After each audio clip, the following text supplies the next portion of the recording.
আসসালামু আলাইকুম গাইস, কেমন আছেন আপনারা? আশা করি ভালো আছেন। আমিও আপনাদের দোয়ায় আলহামদুলিল্লাহ ভালো আছি। তবে আজকে আসলাম সাবুদানা দিয়ে নারকেল দিয়ে কিভাবে পিঠা বানায় সেই রেসিপিটা নিয়ে আসলাম। তো এখানে নিলাম সাবুদানা, চালের গুঁড়া, নারকেল, তারপরে আটার গুঁড়ি, এরপরে চিনি, এরপরে লবণ।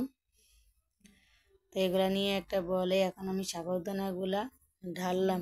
সাবুদানাগুলো আমি ভিজাই রাখলাম 5 মিনিট, 5 থেকে 7 মিনিট আমি ভিজাই রাখলাম। তো এখন আমি সাবুদানার সাথে দিলাম নারিকেল। এরপরে এই যে দেখেন নারিকেল, নারিকেল আর সাবুদানা অনেক সুন্দর দেখা যায়। এরপরে দিতেছি আধা চামচ লবণ। আমি আমার পরিমাণ মতন দিছি আর কি, আপনারা আপনাদের পরিমাণ দিবেন যেরকম খান। তো এখন আমি এগুলা লবণ, সাবুদানা, নারিকেল দিয়ে এখন আমি মিক্স করতেছি। এরপরে দিতেছি আমি চিনি। চিনি আমি আমার স্বাদ মতন দিছি, আপনারা আপনাদের স্বাদ মতো দিবেন আর কি, যে পরিমাণে মিষ্টি খাবেন ওই পরিমাণে দিবেন। এখন আবার মিক্স করতেছি। এই যে অনেক নরম হয়ে যায়, অনেক সুন্দর হয়ে যায় মিক্স করতে করতে। এখন দিয়ে দিয়েছি আমি চালের গুঁড়া।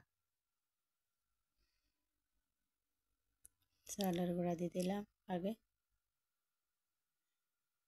এরপরে এখন দিতেছি আটার গুঁড়ি। আপনারা শুধু চালের গুঁড়া হইলেও বানাইতে পারবেন, আর শুধু আটার গুঁড়ি হইলেও বানাইতে পারবেন। তা আমি আসলে পিঠা বানাইতে গেলে চালের গুঁড়া আটার গুঁড়া দুইটা মিক্স করি বানাই, আমার কাছে ভালো লাগে। একটা দিয়ে বানাই না, আমি দুইটা দিয়ে বানাই চালের গুঁড়ি যদি থাকে। তো এখন এখানে চুলাতে একটা কড়াই বসাই দিলাম।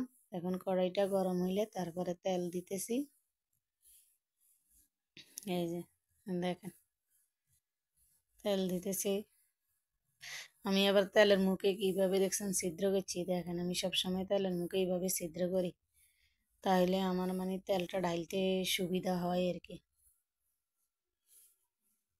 দেখেন এসব পিঠাতে তেল একটু বেশি দিলে ভালো, চুবা তেলে পিঠা বানাইলে পিঠাগুলা সুন্দর হয়।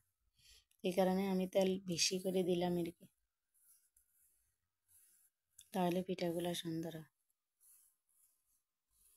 আমি ছোটোটা দিয়ে দেখছি আর কি তেল গরম হয়েছে নি, পরে দেখছি যে না তেল গরম হয়েছে। তো এখন এক এক করে আমি পিঠেগুলা দেখেন কিভাবে দিতেছি, আপনারা আমার মতো এইভাবে দিবেন। দেখেন কি সুন্দর করে আমি এক এক করে সবগুলো পিঠা দিই। সবগুলো হবে না, কড়াইতে যেহেতু ছোট কিছু দিমু আর কি, পরে আবার দিমু। যে দেখেন গোল গোল করে চাপ চাপ দিই, তারপরে আমি পিঠাগুলা কড়াইতে দিতেছি। কি সুন্দর দেখছেন তেলও সুন্দর মতন গরম হয়ে গেছে। আর চুলা আমি আর কি আগুনটা মাঝারি আছে রাখছি, কারণ বেশি জোরে যদি দিই তাহলে পিঠাগুলা কিন্তু ভিতরে হবে না, জ্বলে যাইব কেন। এই কারণে আমি মাঝারি আছে চুলা আগুনটা রাখছি। এই যে আমি এক এক করে যে কটা আটে আর কি এরকম দিতেছি। এখন হয়ে গেছে এক পিঠ, আর এক পিঠ আমি উল্টাইতেছি পিঠাগুলার। দেখেন কি সুন্দর করে পিঠাগুলা হইতেছে। পিঠাগুলো অনেকদিন আগে খাইছি, এখন আবার মনে হয়েছে বানাইতে, তাই বানাইছিলাম। কিন্তু খাইতে পারবো কিনা জানি না, আমার আবার দাঁতের সমস্যা, তো দাঁতে ক্যাপ লাগাইতেছি।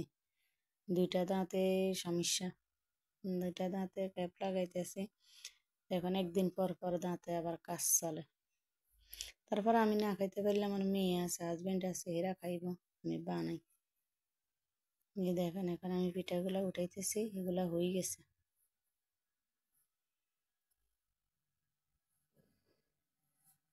কি সুন্দর হয়ে গেছে পিঠাগুলা, কালার অনেক সুন্দর আসছে। পরে আবার দিতেছি।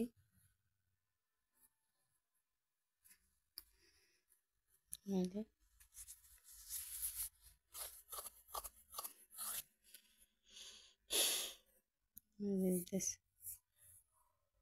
এই যে আমার পিঠাগুলা বানানো শেষ, এখন প্লেটে নিলাম। দেখেন কি সুন্দর আমার পিঠাগুলা। আমি একটা আপনাদের সাথে ভাঙ্গি দেখাই কেমন হয়েছে পিঠাটা।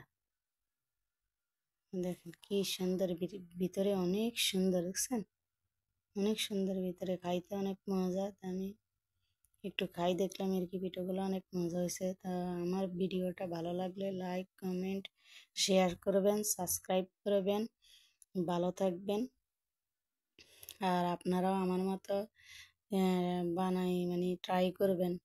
তো কেমন হয় জানাবেন, কেমন হয়েছে পিঠাগুলা, কেমন হয়েছে জানাইবেন। আর আপনারা তো ভিডিওগুলা দেখে চলে যান, কিন্তু লাইক কমেন্ট শেয়ার কিছুই করেন না। তো ভিডিওটা লাইক কমেন্ট শেয়ার করবেন। ভালো থাকবেন। আসসালামু আলাইকুম। আল্লাহ হাফেজ।